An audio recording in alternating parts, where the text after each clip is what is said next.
Government lands ఎవి పడితే అవి ఇష్టం ఉన్నట్టుగా ఆఖరికి ఆజంజాహీ మిల్లు ల్యాండ్తో సహా ఆజంజాహీ మిల్లు ల్యాండ్తో సహా వాళ్ళకి అన్యాయం చేసి ఈరోజు మాకు కేటీఆర్కి వచ్చింది ఈ ఆజంజా మిల్లు ల్యాండ్తో.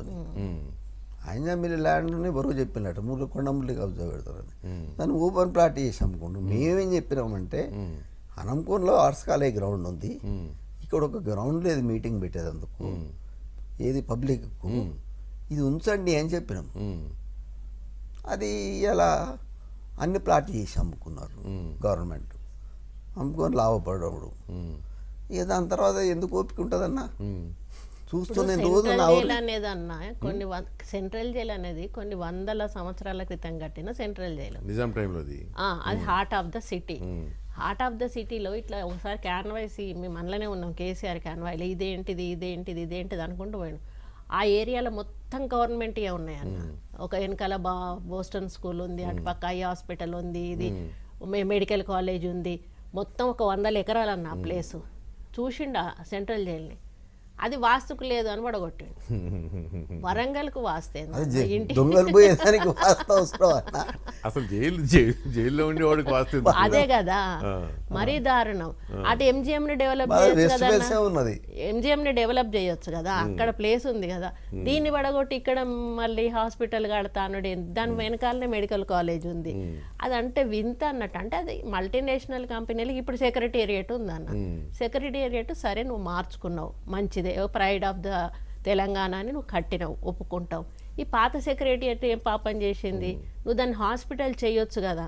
హాస్పిటల్ చేస్తే ఇంకో నిజామ్స్ హాస్పిటల్, ఇంకొక గాంధీ హాస్పిటల్ అవుతుంది, పేదోళ్ళకి ఉపయోగపడుతుంది. ఎందుకు అన్ని కోట్ల రూపాయలు కట్టి? అది ఎవరి కోసం? ఎవరు మల్టీనేషనల్ కంపెనీలకి పర్సంటేజ్ల కోసం. మీరు అదే పద్ధతిలో ఇప్పుడు ఎక్కడ జరిగేటివి అక్కడ జరుగుతున్నాయి, ఏ లెవెల్లో జరిగేటివి ఆ లెవెల్లో జరుగుతున్నాయి. దాన్ని అడ్డుకోవాలి అంటే ఇంకా మనం అంటే కేసీఆర్ అని కాదన్న. ఇప్పుడు మేము మా వరంగల్ వరకు మేము చెప్పేది, ఇప్పుడు తను ఆ రోజు మాట్లాడాడు అంటే వరంగల్ వరకు, అంటే ఏ స్థాయిలో మేము అడ్డుకోగలుగుతాం. కాంగ్రెస్ పార్టీలో కూడా మీరు గొడవ పడుతున్నారు ఎర్రబెల్లి స్వర్ణతోటి. గొడవ ఆ రోజు అయింది, గొడవ మాతో కాదు, వాళ్ళు కాదన్న, వాళ్ళే కొట్టుకున్నారు. నేను ఆ రోజు కుమరెల్లి జాతరలో కాపు సంఘం వాళ్ళు శంకుస్థాపన ఫౌండేషన్ పెట్టితే నేను అక్కడున్నా. స్వామి గారు వచ్చిండు కాశీ నుంచి, ఆయన వస్తే మేము అదే నిత్యాన్నదాన సత్రం కట్టేందుకు దానికి 1.5 ఎకరం స్థలం ఒకరు దానం ఇచ్చిండు. నేను ఆడ మీటింగ్లో ఉన్నా, అంతే తప్ప వాళ్ళు కొట్టుకున్నారు. అని కూడా చెప్పా అన్న, ఎందుకంటే మనమడు పుట్టాడు కదా చిన్న బాబు, ఎవరు మా పాప వరంగల్లో ఉంది, ఇంకొక నెల వరకు అయితే నేను బయటకు రానన్నా అని చెప్పాను. ఈయనకేమో ఆల్రెడీ ఫిక్స్డ్ ప్రోగ్రామ్ ఉంది. అసలు మేము పోలేదని మా వాళ్ళు ఎవరు కూడా పోలేదు.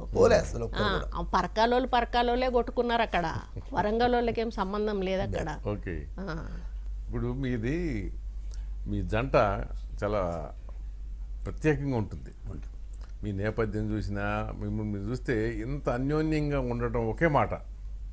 మురళి ఏం చెప్తే సురేఖ అదే, సురేఖ ఏం చెప్తే మురళి అంతే, ఇంకేం మార్పు ఉండదు కదా.